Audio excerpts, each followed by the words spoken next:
Um necrotério abandonado. Aqui funcionou como velório e sala de necrópsia. Retirava alguns órgãos para fazer pesquisa. As almas dos pacientes de hanseníase protege o espaço que hoje é o Museu da Colônia. Um hospital desativado. A esperança era a morte. Um cemitério destinado a sepultar os pacientes da colônia.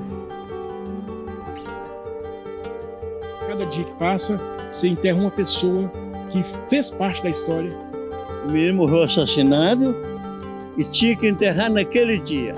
A gaveta tira a ossada, coloca o defunto, o parente lá dentro, torna pouco. Você acompanha a partir de agora os mistérios da colônia Santa Isabel, parte 2. Na reportagem anterior, nós estivemos na antiga cadeia da colônia Santa Isabel. Exploramos o imóvel, mostramos as estruturas que eram utilizadas para conter as pessoas que ficavam detidas no então leprosário, local que foi cenário de um suicídio.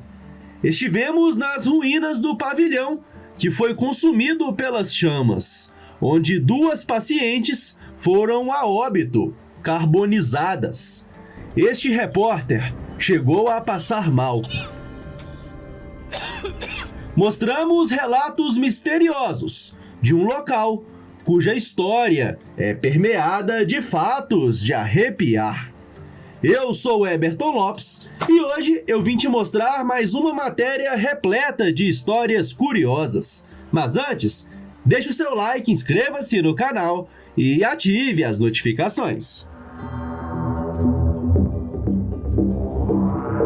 Patrocínio Happy Movie, o app que move o Brasil. Este muro protege um imóvel que é carregado de histórias, carregado de mistérios.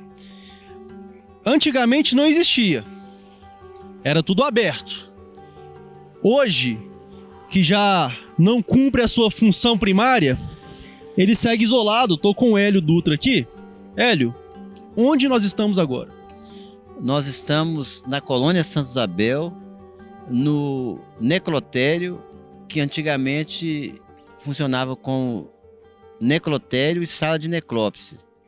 No começo da colônia Santa Isabel, quando o paciente ia a óbito e que não sabia a causa da morte, o paciente o corpo não ia para a medicina. Então, retirava alguns órgãos para fazer pesquisa na medicina, mas a medicina não aceitava o corpo do paciente de hanseníase.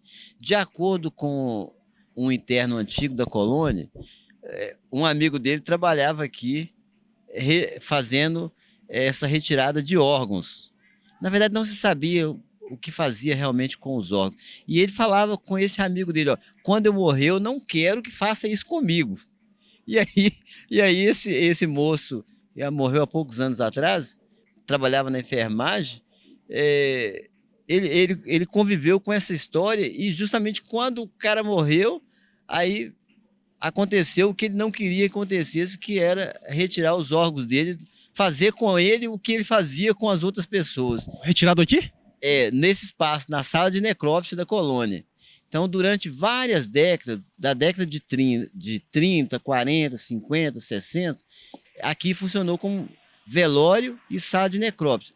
Historicamente, vários prédios da colônia, o antigo hospital, as enfermarias, as pessoas relatam fatos assim curiosos que as pessoas passavam a ouvir, barulhos, vozes, criança percebendo coisas que o adulto não percebe. Então, assim, os prédios antigos da colônia carregam muito mistério, que hoje, assim, algumas pessoas têm medo, outras pessoas não, mas são lendas da história da colônia Santa Isabel. Eu posso dizer que a colônia Santa Isabel é mal assombrada? Não é bem assombrada. Bem assombrada. Eu tô vendo aqui que hoje tem um arame aqui que é usado para serrar esse portão aqui para não entrar, né? Mas isso aqui era aberto. Era, mas assim, é, eu vou te contar um fato interessante. Eu acho, assim, eu entendo que as almas protegem a colônia de Santa Isabel também. O nosso museu, eu costumo dizer que o nosso museu da colônia, que retrata a história da colônia, que está justamente num prédio que morreu várias pessoas morreram ali, muito sofrimento, dor, perca da família, outros se suicidavam no Paropeba. Lá não some nada, é protegido. Não acontece nada assim no museu. Eu digo que assim, é o espaço protegido pelas almas. As almas das pessoas com hanseníase? As almas dos pacientes de hanseníase protege o espaço que hoje é o Museu da Colônia. Eu fico até arrepiado porque, assim, inclusive os irmãos da minha mãe morreram lá, eram pacientes de hanseníase. Então, assim, lá tem uma energia muito forte. A colônia toda tem, os pavilhões todos têm essa energia forte. Você tem medo? Ah, não. Eu trabalhei muito tempo lá no museu, no pavilhão, era menino, via. Então, assim, a gente tem, não sei se é por causa da convivência, da relação da gente com a colônia, né? Você já viu alguma coisa? E fantasma não aparece por causa de qualquer um.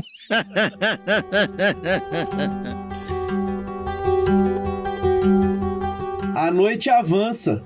Seguimos caminhando pela colônia Santa Isabel. E agora, uma parada em um local icônico. O que essa igreja representa para a colônia Santa Isabel?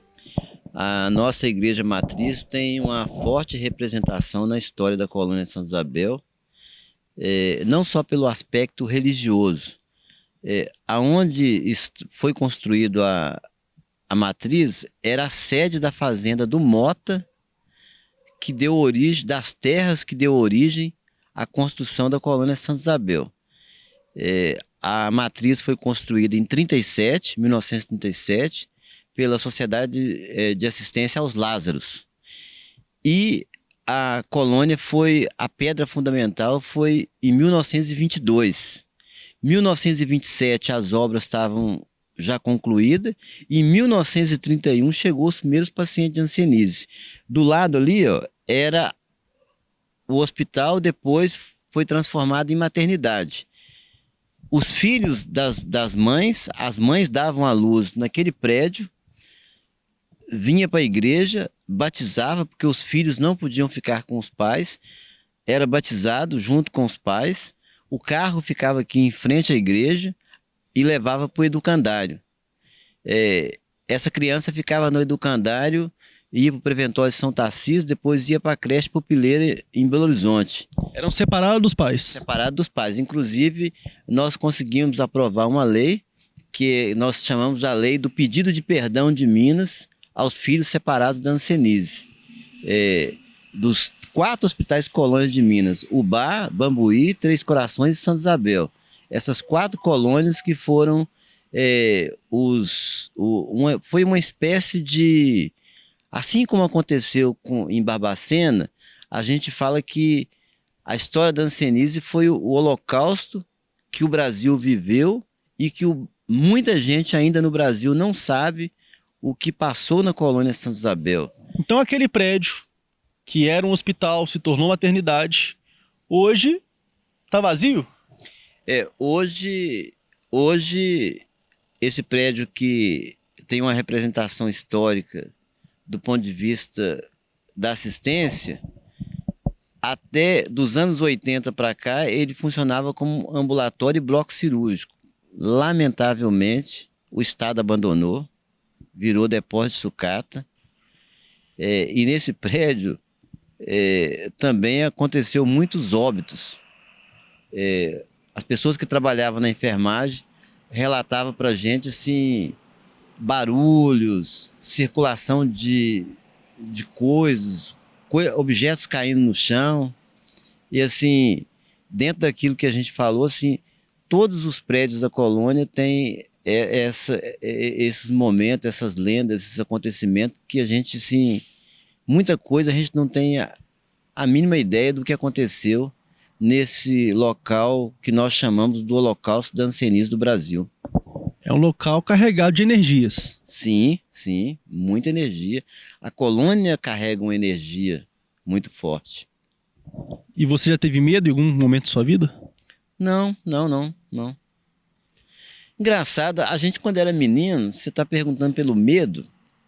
Quando a gente era criança, a gente passava pelo cemitério, de dia, de noite.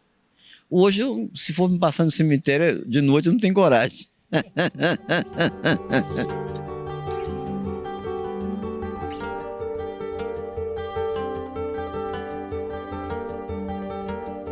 Já passam de 10 horas da noite, eu tô aqui em frente à Igreja Matriz, estive com o Hélio há pouco, e neste local é que ficava localizada a sede da Fazenda do Mota. Fazenda que foi desapropriada para dar lugar à Colônia Santa Isabel. Colônia que recebia pessoas com hanseníase e que, pejorativamente, era chamada de leprosário.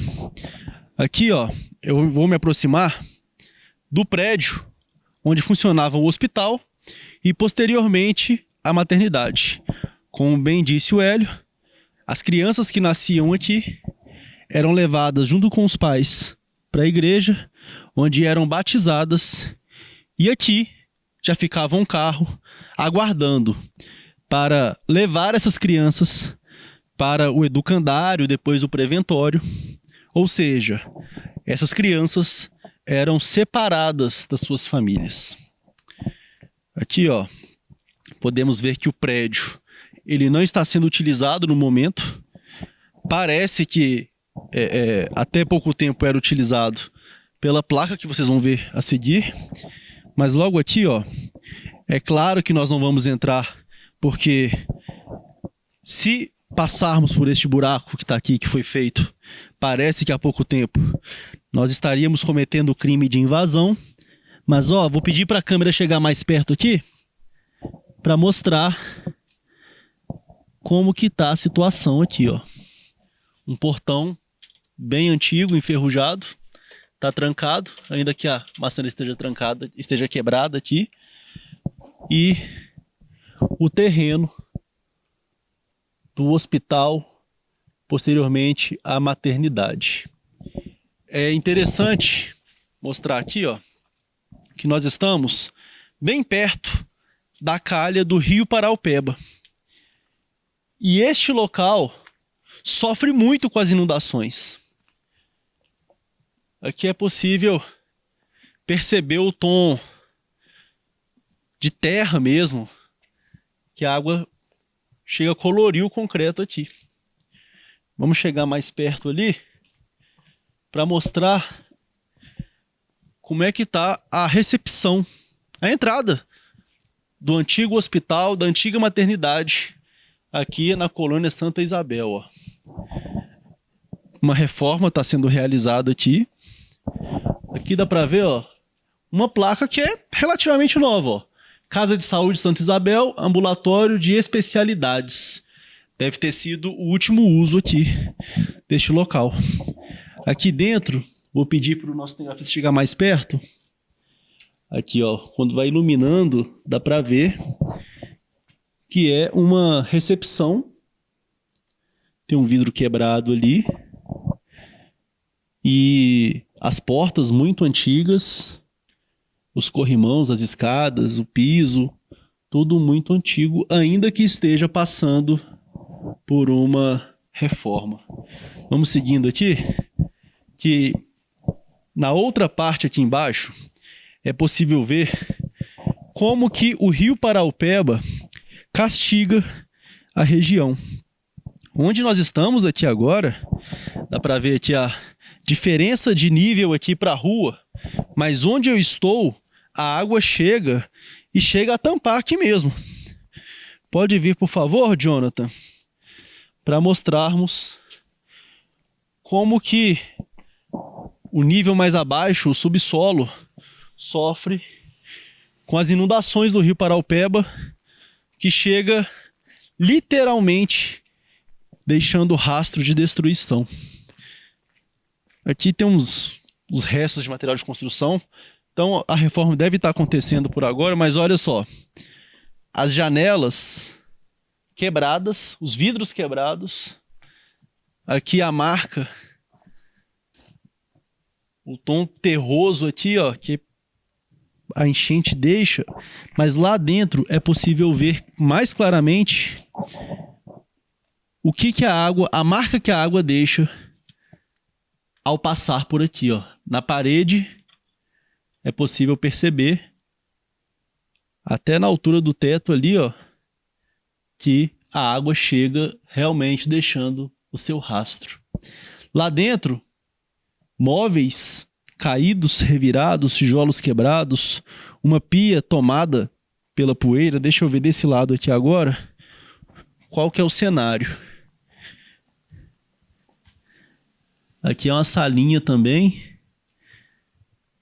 E aqui é possível ver claramente um rastro de poeira, de lama. A pia ali parece que a lama ficou impregnada ainda. E vidros quebrados aqui. Atos de vandalismo, talvez, aqui na colônia Santa Isabel. Desse lado aqui há um outro portão ainda, ó.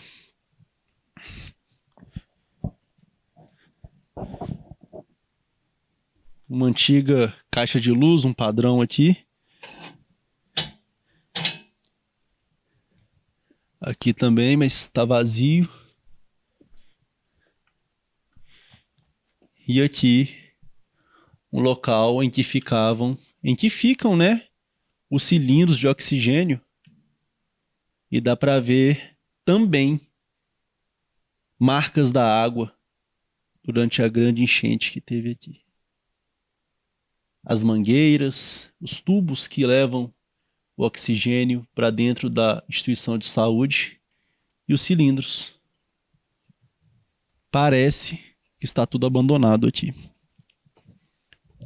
Vamos seguindo, visitando aqui os imóveis, as ruínas, as construções abandonadas na colônia Santa Isabel.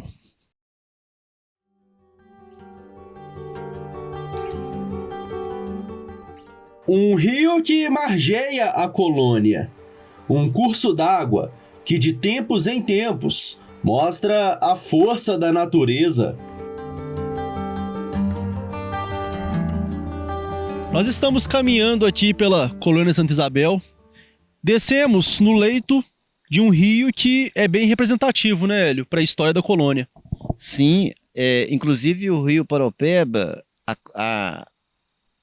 ele faz parte da história da colônia de Santa Isabel, porque a fazenda do Mota, que deu origem à colônia, essa localização foi considerada importante justamente por causa do rio Paraupeba.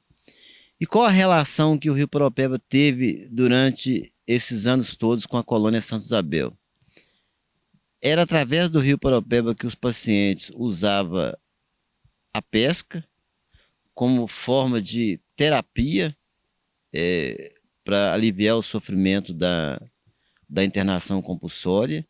No rio Paraupeba também era onde acontecia alguns suicídios, né? Paciente que não aguentava a dor da perca da família, o preconceito, o isolamento, acabava se suicidando. E o rio Paraupeba também era utilizado para, além da prática da pesca, a outra parte do rio era a parte do pomar da caixa, que havia produção para a colônia Santa Isabel. Nos últimos anos, o Paraupeba se transformou como com algumas imagens muito negativas em relação às enchentes, né? O rio foi ficando desassoreado, sem a mata ciliar, falta de desassoreado, falta de acompanhamento dos órgãos ambientais, foram deixando o rio com a calha mais rasa e facilitou as enchentes inundassem a colônia Santa Isabel. Então, inclusive, a última enchente foi a pior enchente que nós tivemos na colônia Santa Isabel, justamente por causa desse processo de desassoreamento do Rio Paropeba. O Rio Paropeba possui uma história com a colônia Santa Isabel, mas, lamentavelmente, nos últimos anos, a nossa história com o Rio Paropeba passou a ser uma história extremamente negativa. Ela teve uma história o Paropeba teve uma história no passado positiva para os pacientes de hanseníase, através da pesca, da terapia, e nos últimos anos o Paropeba trouxe muita tristeza. Dá para ver quando a gente sobe um pouquinho aqui essa rua, tem um poste com as marcações do nível da água, né? E tem o número 7 ali, é 7 metros mesmo? 7 metros. 7 metros e assim... Antigamente, as enchentes que ocorriam, o rio baixava rápido. Então, hoje, as últimas enchentes, demorou muito a água recuar e trouxe muito transtorno para a colônia Santa Isabel. Mas aí a gente tem esse registro da parte positiva dessa história. E o Rio Paropeba é um rio importante para o Brasil. Deságua no Rio São Francisco e ajuda o Nordeste lá com a transposição das águas do Rio São Francisco. Então nós precisamos de cuidar do Rio Paropeba. Cuidar do Rio Paropeba é ajudar o Nordeste brasileiro. Então, assim, hoje não só a comunidade, mas principalmente os órgãos ambientais precisam nos ajudar para que a gente possa trazer a vida no Paropeba. O Paropeba hoje nem peixe não tem, não pode nem pescar. E aqui também foi palco de tragédias, né? Pessoas suicidaram aqui no Rio. Sim, muitos pacientes de hanseníase desistiu de viver em virtude do preconceito da hanseníase e o caminho que eles encontraram foi o Paropeba. Se jogavam aqui. E aqui acontecia também uma outra parte interessante da história, que o João Costa Torres, conhecido como Bola, um paciente que morreu recentemente, ele era um desses pescadores. E o Bola usava o rio como a rota da fuga de quem queria fugir da colônia de Santa Isabel. Ele ajudava? Ele ajudava, ele ganhava um dinheirinho, combinava um local no Rio Paropeba e ajudava a pessoa a fugir. Na parte mais de baixo da colônia, a gente tem a área que era da fazenda do Mota e também o bairro boêmio da colônia de Santa Isabel. O que tinha nesse bairro boêmio? O bairro boêmio era onde alguns pacientes frequentavam, né, para o namoro, né, se divertir, se divertir. E Hélio, voltando na questão do suicídio, que, né, nós passamos pela antiga delegacia, nós relatamos aqui, você acha que faltava um acompanhamento psicológico para essas pessoas por parte do Estado? Primeiro o seguinte, todas essas pessoas que vieram para a colônia Santa Isabel no período do internamento compulsório eram pessoas que eram consideradas impuras para o convívio na sociedade. Então, essas pessoas eram retiradas do convívio familiar para não contaminar outras pessoas. Então, o Estado brasileiro, o Estado de Minas Gerais, o Brasil, ele adotou a política de isolamento compulsório, porque na época a hanseníase não tinha tratamento, não tinha cura, então o tratamento era o isolamento. Então, assim, infelizmente, o Brasil cometeu o holocausto da hanseníase em todos os estados do Brasil. O Brasil construiu as colônias e separou as pessoas de suas famílias. A gente tinha o vagão sanitário, que era o último vagão da embarcação, que vinha trazendo os pacientes de hanseníase através da estação Carlos Chagas e Mário Campos. O vagão parava longe, os pacientes vinham em fila a pé para a colônia Santa Isabel.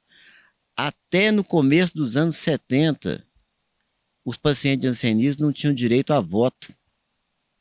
Foi no fim dos anos 70 que Citrolândia, a colônia Santa Isabel, elegeu o primeiro vereador de Betim, e Betim não queria ele na Câmara, o senhor Rafael Barbizan, porque ele tinha sequelas da hanseníase.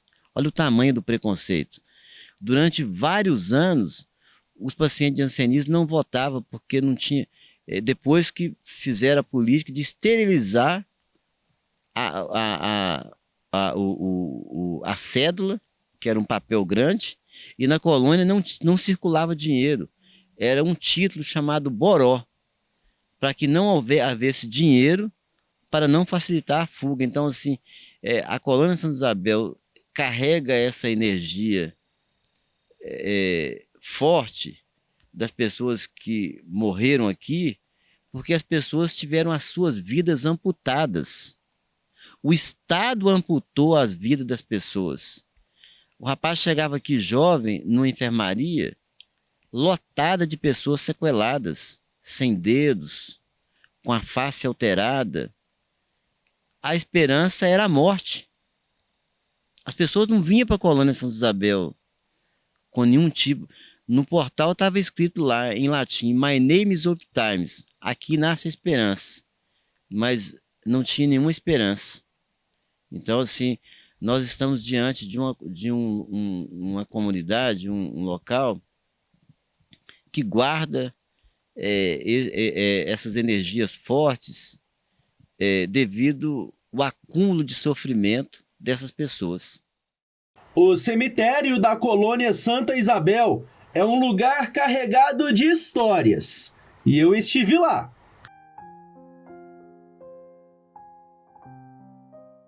...50.000 pessoas sepultadas, 15.000 metros quadrados de área, 1.225 túmulos. O cemitério Reino das Rosas não tem mais espaço para novas sepulturas. Pelo menos é o que se pensa. Desde a inauguração do cemitério Reino das Rosas, em 1932, a FHEMIG, Fundação Hospitalar do Estado de Minas Gerais, ficou responsável pela administração da necrópole. A Prefeitura de Betim só assumiu a responsabilidade pelo local em 2018, e o cenário era de completo abandono.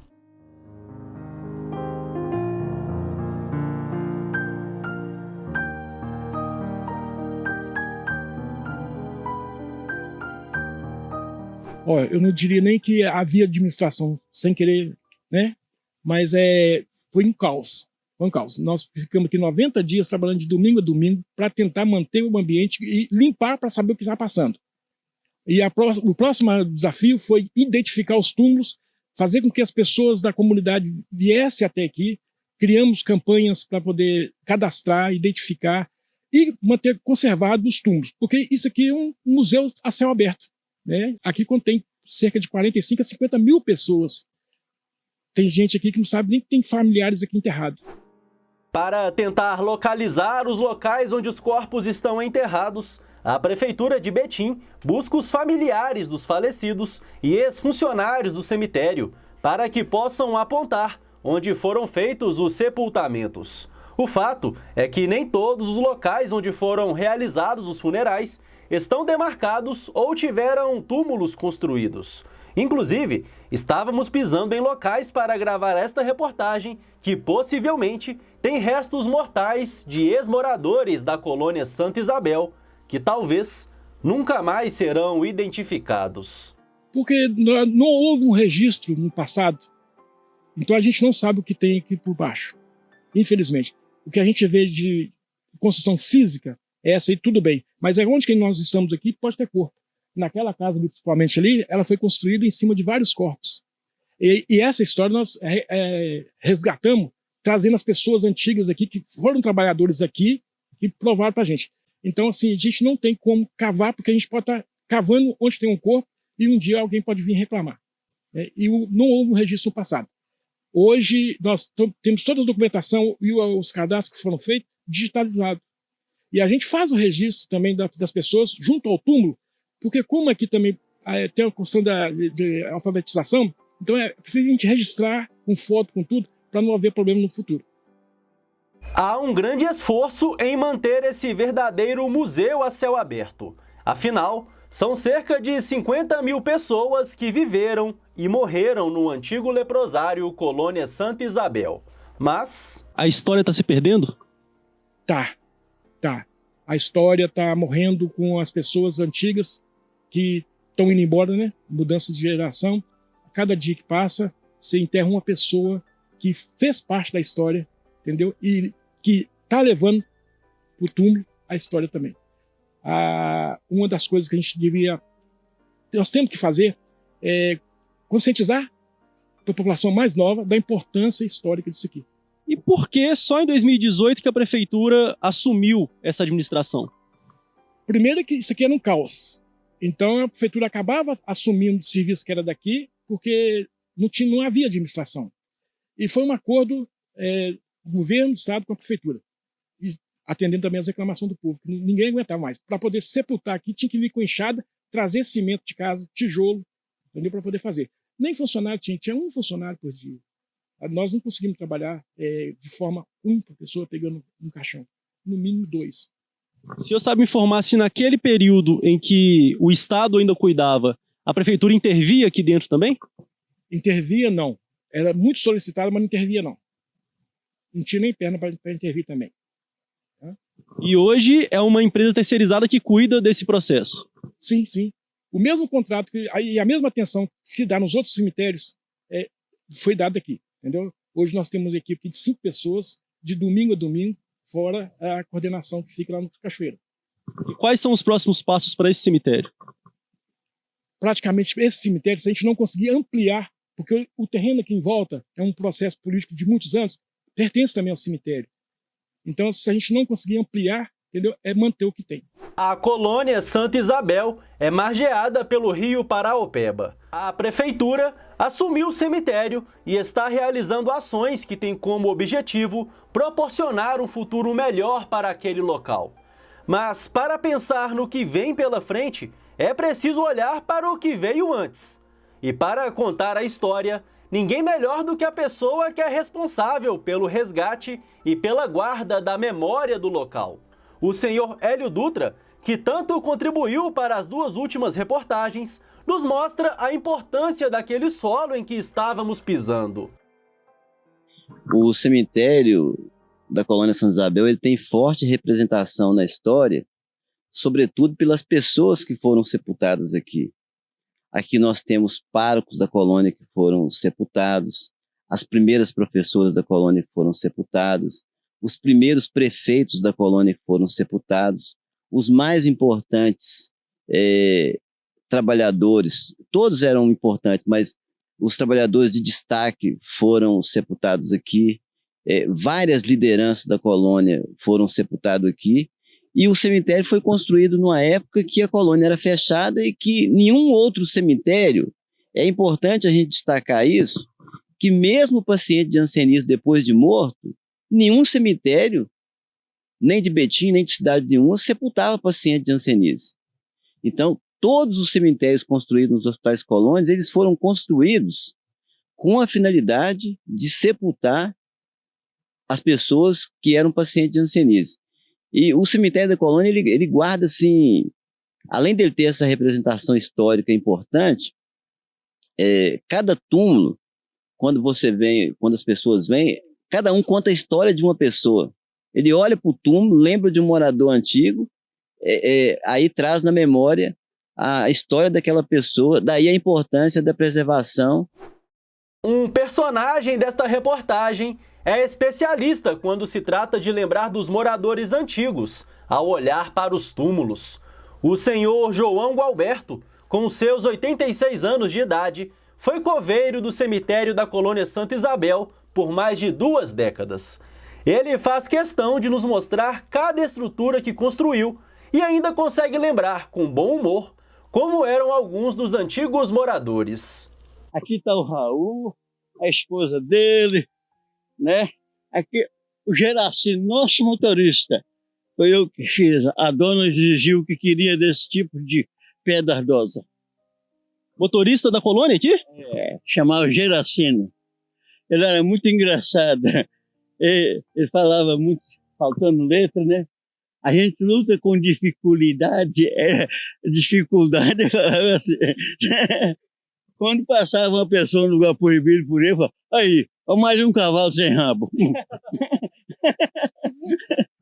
Aqui está o turno, a dona está viva.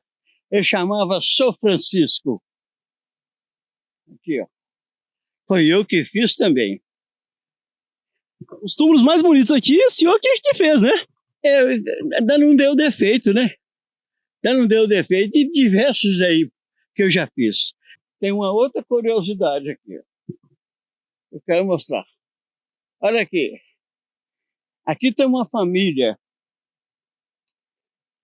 Em 1935, quando eu nasci, enterraram uma pessoa aqui. Aquela cruz de metal ali. De ferro. É ferro. As lembranças do senhor João Gualberto não se resumem aos túmulos construídos por ele e seus respectivos donos. O coveiro aposentado se recorda dos tempos difíceis. Quando pergunto como era o trabalho, ele é direto. Pesado. Não tinha privilégio. Do jeito que nós trabalhávamos lá fora, tinha que trabalhar aqui dentro. Presta atenção. Eu e seu Tino tinha que abrir a sepultura, fazer os enterros e as horas vagas capinar o cemitério. Mesmo assim, ele guarda o seu crachá com carinho. E quando foi gravar conosco, fez questão de ir com a identificação funcional pendurada no pescoço. O senhor João continua nos contando como era a sua rotina de trabalho. Será que ele via as almas do cemitério? Não tem fantasma. Aqui, a radiação dos ossos, quando nós tirávamos, ficava algum ossinho para trás. Ele dá uma radiação como fosse um vagalume. Acendia uma luz e apagava. Aqui, até hoje deve ter isso aqui. O senhor abria também para tirar, né? Para liberar espaço. Tirava a alçada, cavava mais 20 centímetros para baixo, colocava a alçada toda primeiro, é onde é que eu falo, ficava algum ossinho de dedo, que a gente não conseguia ver, não é? E aí quando chegava o corpo, já estava, e era 7 palmos, ou seja, 1,50 m, 7,5 palmos de fundura. Agora é 1 metro só. Eles foram só 1 metro no chão e acabou. Aqui é 4 palmos, 80 centímetros, é criança. E era muito pesado? Era pesado. Teve gente. Morreu um filho do tal Zé André, nós gastou 4 para tirar ele da funerária e levar até na sepultura. Pesado, 210 quilos. Né? Pegava peso. E o que era mais difícil no trabalho como um todo? Olha, depois da sepultura, nós sentíamos aliviado. Colocava as coroas em cima da sepultura, ia tomar um banho. Ali tinha uma banheira. Olha lá, tem o sinal dela lá ainda. Não tinha banheiro. Não tinha casinha, sabe o que é? Privada que eles falam. Ali, ó. Não tinha banheiro. Depois entrou um administrador chamado Sr. Jair Fernandes e fizeram a casinha direitinho. Nós não tinha banheiro. Tinha que tomar banho numa banheira ali ou no tambor. O tambor enchia d'água. Porque muita gente vinha e deixava o tambor, as tábuas aí, que fazia reforma no cemitério. Né? Turno, por exemplo. Eu fiz 50 turnos aqui dentro, que eu tenho a profissão de pedreiro. O senhor tirava muitas ossadas aqui? Tirava a ossada, colocava num saco de plástico, arrumava tudo direitinho, para depois. Quando era no turno, né? Quando era na terra, nós juntava aquilo e colocava. Enquanto nós íamos. E quando nós fazíamos de noite, sobrava algum na terra, né? Nós fazíamos enterro escurecendo. Então só tirava a ossada para liberar espaço. Enterro aqui, que foi a lanterna e celular iluminando para mim descer o corpo. O menino morreu assassinado e tinha que enterrar naquele dia. Me pegaram lá em casa, que eu moro em Citrolândia, e eu vim, abri o cemitério e fiz o corpo do rapaz. Era um adolescente, morreu assassinado. E tinha que enterrar naquele dia. E eu vim de noite, fizemos o enterro. Então acontecia o senhor estar em casa descansando, chamava o senhor, tinha que vir. E eu vinha muitas vezes. Isso aconteceu muitas vezes. Ah, o seu João Coveiro, eu sei onde é que ele mora. E tinha hora extra? Teve hora extra, depois cortou. E eu fiz 380 horas que eles não me avisou que não ia pagar mais. A FEMIG não ia pagar mais as horas extras. Eu perdi. Doutor Eduardo, administrador, Zezão como gerente. Não me pagou. Eu deixei para lá. Trabalhou de graça? Trabalhei de graça. 300, dá mais de quase um mês e meio de serviço. Porque um mês são 240 horas. Eu fiz 382 horas extra. Não me pagaram. Eu estou falando sobre como era a atuação profissional do escoveiro. Mas como ele foi parar na colônia Santa Isabel? Nascido em Jequitibá, no interior de Minas Gerais, se mudou para Sete Lagoas para servir o exército. Depois se casou. A minha esposa é internada. E então, para mim cuidar dela, eu queria ficar perto dela. E aqui tinha um administrador chamado Samuel, falou comigo, ficha no posto que eu te dou o serviço da colônia. Falei, mas eu não trato de rancenia, eu trato de Estados Unidos, não tem importância. Se eu fichar no posto, tá bom. Com a ficha do posto, eu emprego o senhor lá na colônia. Ele ia lá na Serra, quando eu era tratorista, e eu carregava os caminhões de minério sujo para fazer o calçamento da rua para Damião. Então, ele já sabia de mim. E a minha esposa estava cuidando da esposa dele. Você está entendendo? Porque a irmã Joana foi embora e entregou para a Lourdes do Samuel tomar conta das mulheres internadas aqui. A esposa do senhor tinha hanseníase? Tem. Depois de trabalhar em algumas funções, ele então se tornou um dos coveiros do cemitério Reino das Rosas. E as memórias dos tempos de isolamento compulsório permanecem vivas. Tinha um guarda ali, outro lá na saúde. Entrar, tinha que conversar com os guardas para qual é o motivo que a gente tinha que vir. O menino não podia entrar. Hoje está cheio de criança aí, graças a Deus. Acabou esse preconceito, né? Mas era muito difícil. Pergunto se ele já foi vítima de preconceito devido ao contato com a sua esposa na época em que ela foi levada para o isolamento. E eu perdi o emprego porque queria ver minha esposa, estava internada na Santa Isabel. O encarregado me perguntou, o senhor senta lá? Falei, sento. O senhor come lá? Falei, minha esposa é cozinheira. Cada pedaço de carne, meu filho. Aí bateu o aviso para mim no mesmo dia. Ele não pode ficar aqui não, que ele vai na colônia Santa Isabel. Assim como tantas pessoas levadas para a colônia Santa Isabel, a esposa do senhor João Gualberto foi conduzida pela polícia até a estação de trem.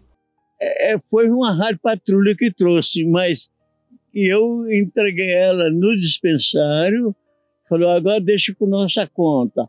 E o senhor pode ir lá visitar ela. A estação Mário Campo, número 2, nós tínhamos que vir pelo Mário Campo, não passava para o Betim. Para vir para a colônia, não. Tinha que vir de trem de ferro, a pé do Mário Campo aqui. A gente tem 63 anos de casados, em 59 a gente se casou. Eu desci para o sertão, fui trabalhar para a Fé Brasileira, né, tomar conta de Carvoeira. Lá ela adoeceu. Em 64 eu internei ela aqui no pavilhão das mulheres. E fiquei sozinho com os meninos pequenos. Eu tenho um menino de 60, uma filha de 62 e um filho de 64. 3 filhos só que eu tenho com a Vicentina. E aí foi aquela...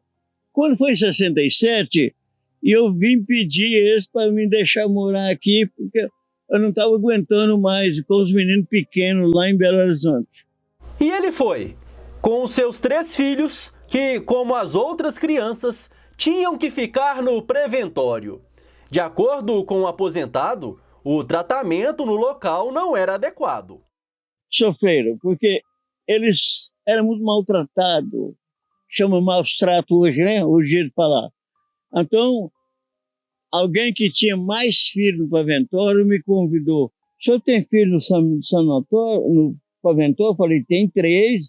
Olha, vamos fazer um abaixo-assinado para tirar eles de lá. Por quê? A irmã forçou eles a comer comida azeda de 4 dias. A comida era no Natal, dia 31 de dezembro eles tinham que comer a mesma comida. Muitos sujavam na roupa e tinha que lavar a roupa que sujava. Meu filho contava tudo isso. O pequeno meu, que é o Zé Antônio, estava com 2 aninhos. Para ele estava tudo bem. E a minha filha com 4 anos, com o dedinho na boca assim, falou assim, eu queria ver a mãe, eu queria ver a mãe. E o João, que estava com 7, me leva embora, pai. Eles falou que vai chamar a polícia para nós. Nós temos que fazer a tarefa que é um arrozal que tinha lá na beira de uma lagoa, lá em Maracampo. Eu lembro disso. Eu sofri muito, e os meus filhos também. Então, eles é filho separado. Tá na briga na justiça para receber, porque deles também tem direito de receber uma indenização porque eles foram parar no cemitério, no preventório, a creche do Estado.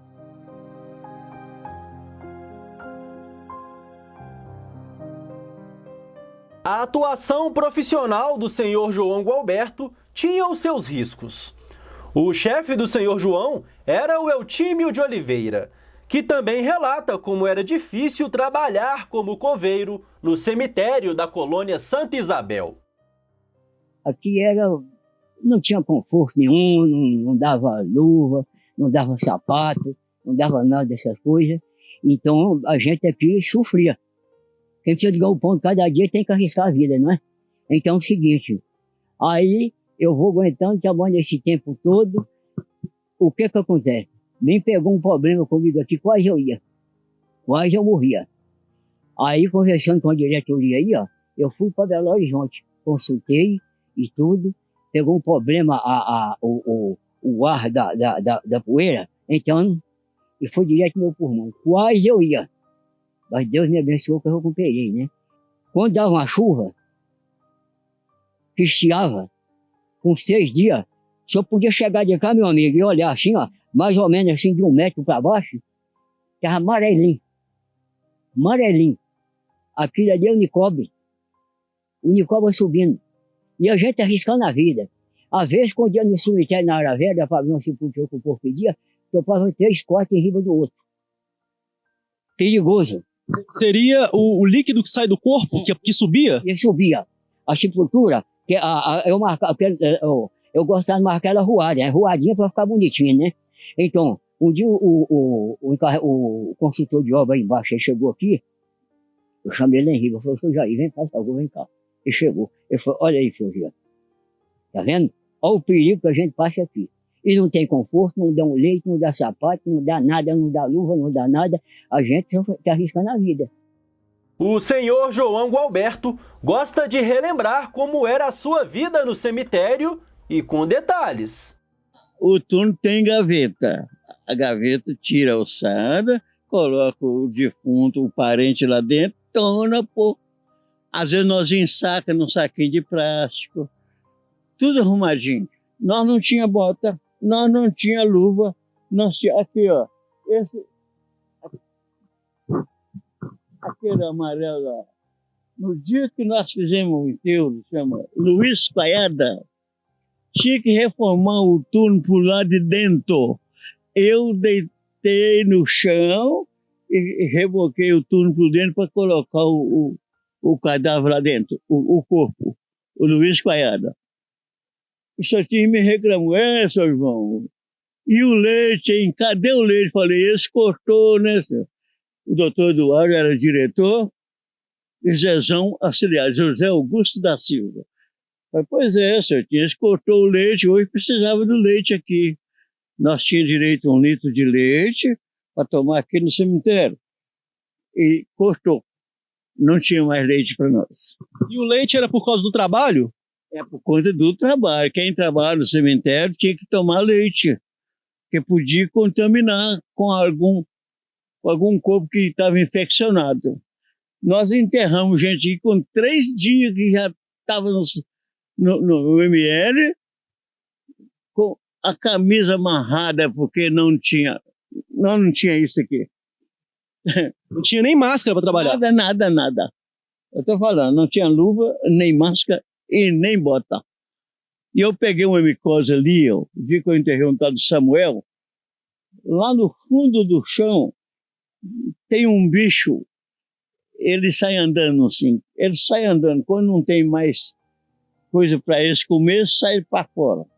A gente ainda vê isso aí. Ele não acaba, não. Eu senti um negócio fazendo assim no meu pé. Eu fui lá, quando eu tirei o pé, era o tal bicho. Eu peguei um micose dessa época até hoje. Aqui, ó. Tá o sinal aí. Isso é micose. Dessa época. Eu fiquei aqui para enterrar um tal Zé do Porrete. O padre tirou ele lá da medicina e tinha que enterrar naquele dia, né? 8 horas da noite, eu aqui, ali tinha uma lâmpada, eu aqui estava escuro, eu ficava com medo, vinha para ali, até que Deus ajudou que apareceu o corpo lá. Nós fomos lá, ele está mesmo ali, naquela entrada ali, ó. Chamava Zé do Porrete. Ele foi para medicina e custou tirar por causa de documentação. Aqui é uma área que tem muito mato, né? Se eu já viu alguma cobra, algum bicho... Colonhão, muitas cobras, nós matávamos ela, jogávamos dentro da sepultura, pronto. É só isso que nós fazíamos. Tem cobra enterrada junto com os corpos. Cobra aí no chão. Aí falou assim, não pode matar cobra verde. Eu, por quê? Tem que esperar madurar. Apesar da vida sofrida, o escoveiro mantém o seu bom humor. Era divertido, eu trabalhei 21 anos, eu aprendi muita coisa aqui. Você está entendendo? Que lá na rua eu não tinha isso. O resgate da história é essencial para que os erros cometidos no passado não se repitam no futuro. E não existe lugar mais característico para isso do que um cemitério. Eu te pergunto o que você achou desta reportagem. Se gostou, deixa o seu like, inscreva-se no canal e ative as notificações. Lembrando que os bastidores desta e de outras matérias estão nas redes sociais e nosso @ é o Vim Te Mostrar. O TikTok tá bombando, hein? Eu conto com a sua audiência lá também. E toda quarta-feira, às 8 horas da noite, tem Vim Te Mostrar Podcast, o podcast mais curioso do mundo, ao vivo no YouTube. E eu conto com a sua audiência, com os entrevistados mais curiosos do universo. Um grande abraço, muito obrigado pela sua audiência e até a próxima.